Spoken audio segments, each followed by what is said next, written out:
Hi guys, and welcome back to Tech Tutor Thursdays, a video series in which each week I post a new video covering a different tech topic. My name is Caitlin and I am the technology tutor at the Carnegie Public Library, and today we are going to be talking about antivirus for your devices, protecting against both virtual and real viruses. So basically today I'm going to go through tips to keep your device secure. I'm going to mention some of the most popular antivirus software companies for you to explore, and then I'm going to talk about best practices for keeping your device clean and disinfected. So let's get started with protecting your devices against virtual viruses. So first of all, it is always best practice to secure your phone or device with a passcode, fingerprint, or facial recognition software. It is also a good idea to make it so your phone automatically locks after so many minutes of inactivity to prevent others from getting into your phone. It is also always best practice to avoid clicking on links, photos, or downloading anything from unsolicited texts or emails. If you aren't sure, try hovering over the link to see where it really goes, or type the web address into a search engine like Google and see if the link is legitimate. Next, be wary of sending any personal information over public wireless networks. Public Wi-Fi is just that, public, so your information can be accessed by others when you are connected to a public network. It is best practice to only send personal information in secure, private networks. If the app or website allows it, always set up two-factor authentication. This essentially requires you to type in your login information and then answer a security question or enter a code from a secure device to get into your accounts. This makes it harder for hackers to get into your accounts and steal your identity or personal information.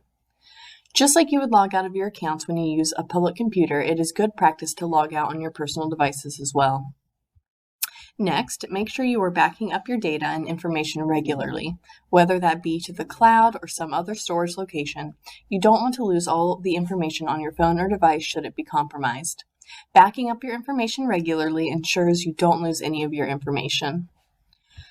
Next, you want to make sure you are regularly updating your apps, your operating software, and your security software.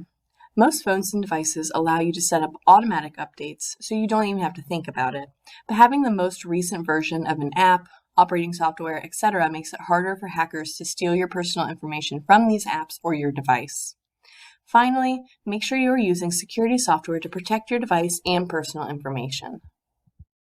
So since I just mentioned using security software to protect your devices, now I'm going to show you some of the most popular antivirus software brands. These all differ by price range, coverage, applicable operating systems such as Apple, Windows, or Android, and it would take me forever to go through each and every antivirus software. But these are some of the most popular and well-known antivirus softwares that are good options for protecting your devices.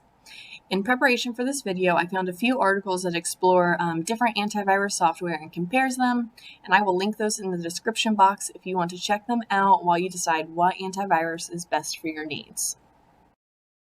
Now we move on to protecting your device or phone against real viruses, which is especially important right now.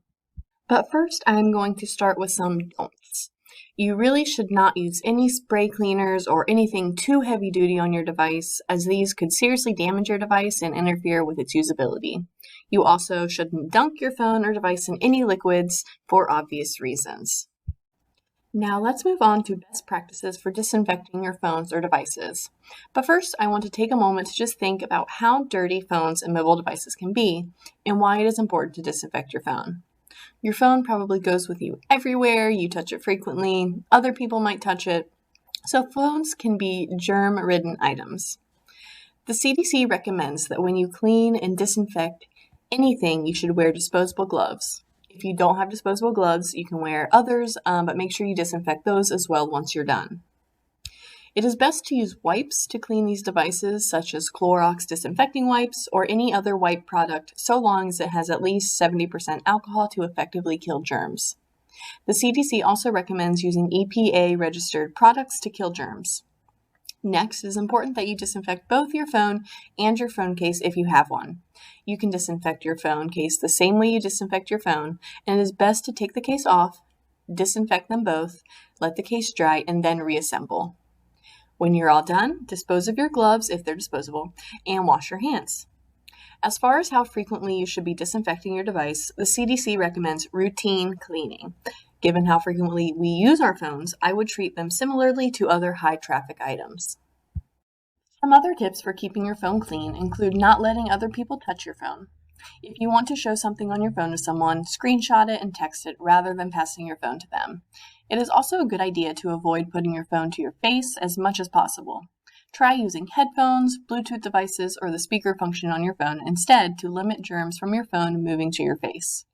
In general, just be vigilant, wash your hands frequently, disinfect your phone frequently, and try to limit how much you are putting your phone to your face to try and limit exposure to germs.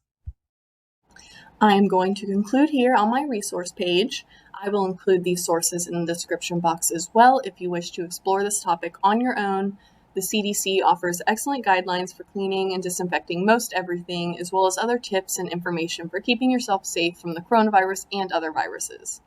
I have also consulted and listed here articles that go in depth into antivirus software, highlighting the pros and cons, the prices, etc. of different software. So those could be a good place to start as you decide which antivirus software will better fit your needs.